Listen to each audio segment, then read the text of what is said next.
Ah, apenas um breve resumo sobre a terrível experiência de conviver há 22 anos com uma doença covarde e cruel chamada depressão.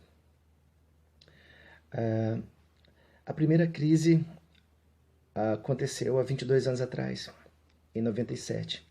A primeira crise foi muito impactante porque o desejo era apenas de ficar trancado num quarto escuro, sem me alimentar, sem tomar banho, sem ter contato com ninguém.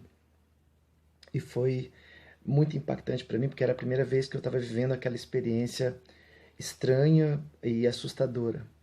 E foram 15 dias angustiantes, porque eu não entendia de onde vinha aquele sentimento de tudo cinza, de total isolamento, de não querer ter contato com ninguém. E depois dessa crise forte de 15 dias trancados e sem querer falar com ninguém, praticamente de abandono de mim mesmo, eu consegui me reerguer sem compreender exatamente o que estava acontecendo comigo naquele momento. Eu não conseguia entender que aquilo chamava-se depressão. Para mim, aquilo havia algo de novo, de assustador, mas que era algo que, para mim, aquilo iria passar.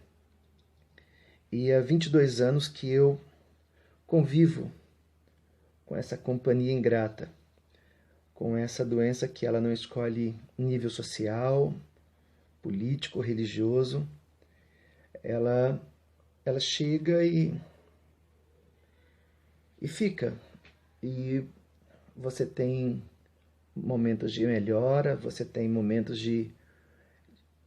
bons e tem momentos ruins. Nesses 22 anos, às vezes eu faço um balanço meio louco da convivência com essa doença e é terrível porque você fica buscando respostas, porque mas a gente entende que tudo debaixo dos céus tem um propósito, eu compreendo que Deus tem os propósitos dele.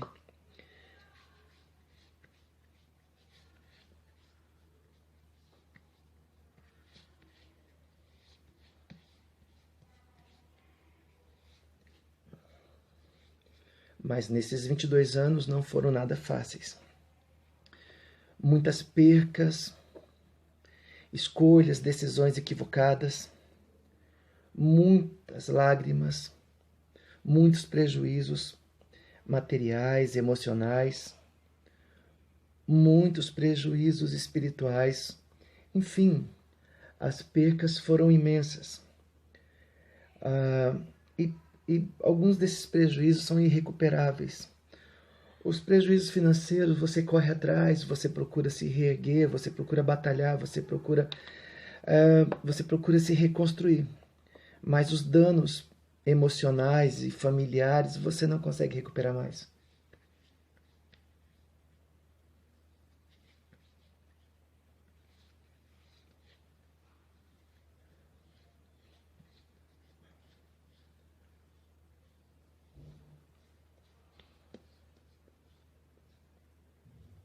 E tem uma coisa terrível na depressão.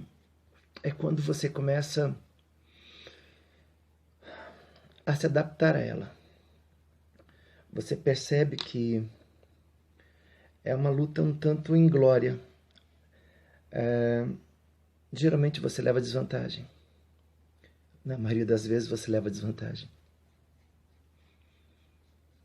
Quantas foram as vezes em que nas recaídas, eu simplesmente largava tudo, escritório, apartamento, casas, família, largava tudo e sumia, simplesmente ia embora para uma outra cidade, para um outro lugar.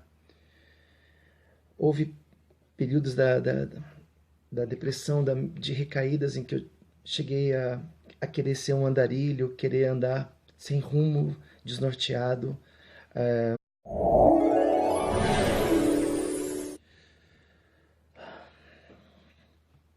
Porque quando a depressão Ela chega, ela não manda sinal, ela não manda aviso, ela simplesmente chega e invade o teu ser.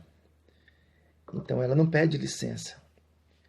E todas as vezes que acontecia ou acontecia essa experiência, você quer se isolar de tudo, de todos. Você afasta as pessoas, mas por dentro você fica pedindo socorro, você fica clamando, por favor, não desista de mim, não abra mão de mim. Mas o teu exterior se torna uma blindagem, você se torna espinhoso, você se torna, eu posso dizer, você se torna chato. Uma pessoa depressiva é uma pessoa chata. E às vezes ela se torna um tanto, não vou dizer agressiva, mas ela se torna antissocial. Ela afasta as pessoas que ela ama. É como se ela quisesse preservar as pessoas daquele sofrimento dela. Então ela simplesmente ela começa a afastar as pessoas com atitudes, com palavras, mas por dentro, o que é mais chocante é que por dentro dela, ela está gritando socorro, ela está pedindo, por favor, não acredite no que eu estou falando, não acredite no que eu estou fazendo. Na verdade, eu não quero que você vá embora, eu quero que você fique. Na verdade, eu não quero que você desista de mim.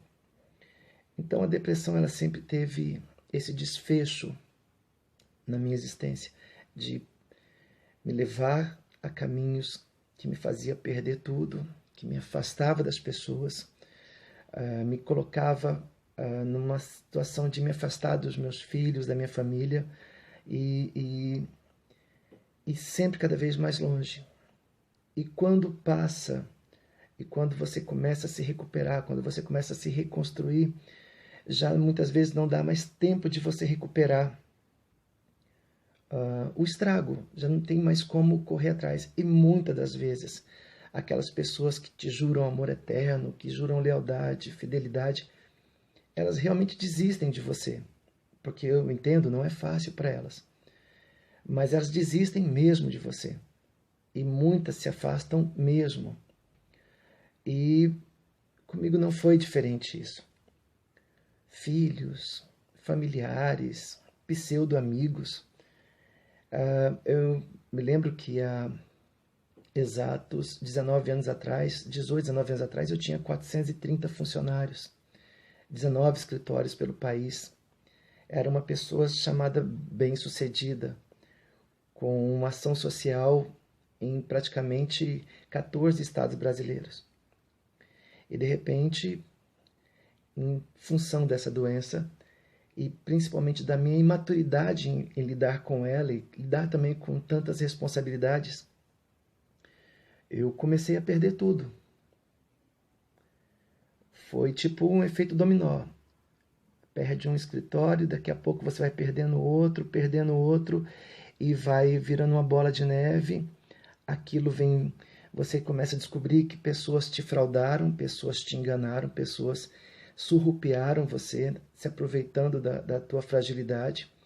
Você, em função de uma doença que te cega, que te fragiliza, você simplesmente não enxerga aquilo que está diante dos teus olhos.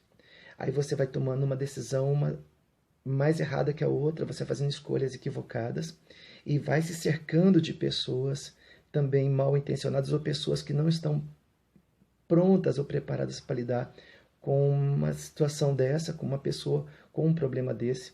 Porque até 19 anos atrás a depressão não era tão bem esclarecida e bem divulgada como é hoje. Era uma vergonha falar sobre depressão, era até uma coisa assim meio, nossa, é uma frescura, isso aí é safadeza, isso aí é pessoa querendo encontrar desculpa para suas falhas. Então, era tudo que era de ruim. Mas, para quem sofria da doença, era um misto de constrangimento, de desespero.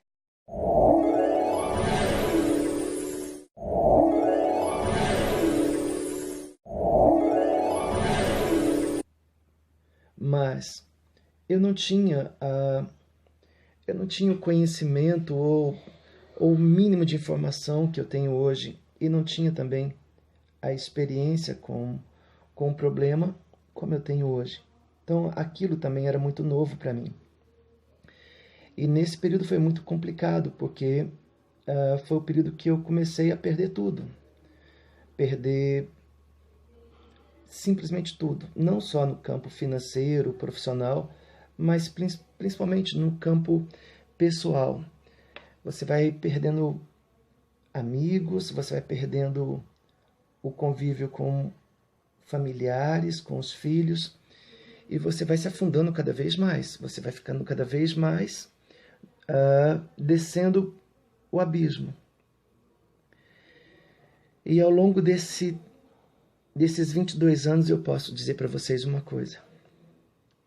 Somente quem sofre com essa doença covarde e cruel entende o que eu vou te dizer. Ela rouba a tua alegria. Ela rouba as cores da vida. Ela rouba o teu prazer de existir. Tudo fica cinza, tudo fica sem cor, tudo fica sem sentido. Dizer que, para vocês, que foi fácil, não foi fácil. Todos os dias é uma luta. Todos os dias é matando um gigante e se preparando para o próximo. Então, eu sou profundamente grato a Deus, porque Deus usou instrumentos de cura muito poderosos. Primeiro Deus usou esse palhaço. Depois Deus usou os meus filhos, principalmente Rafael e Rafaela. E, consequentemente, usou a vinda dos meus netos como, tipo, tratamento de choque. E uma das coisas que me ajuda a sempre a bater de frente quando há uma recaída é principalmente as visitas nos hospitais.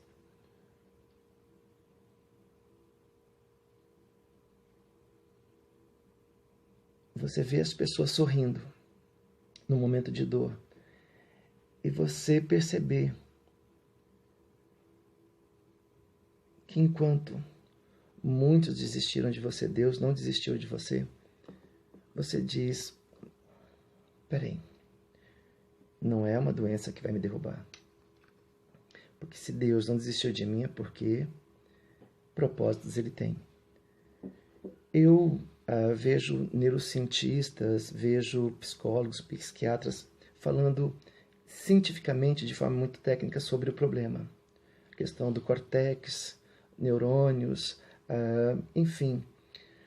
Esses assuntos técnicos e científicos é muito importante, mas para mim é muito mais importante quando eu conheço, eu falo com outras pessoas que também têm a mesma doença, o mesmo problema.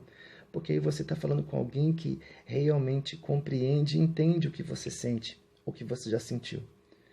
Então, para você que sofreu ou sofre com essa doença, eu vou lhe dar uma dica.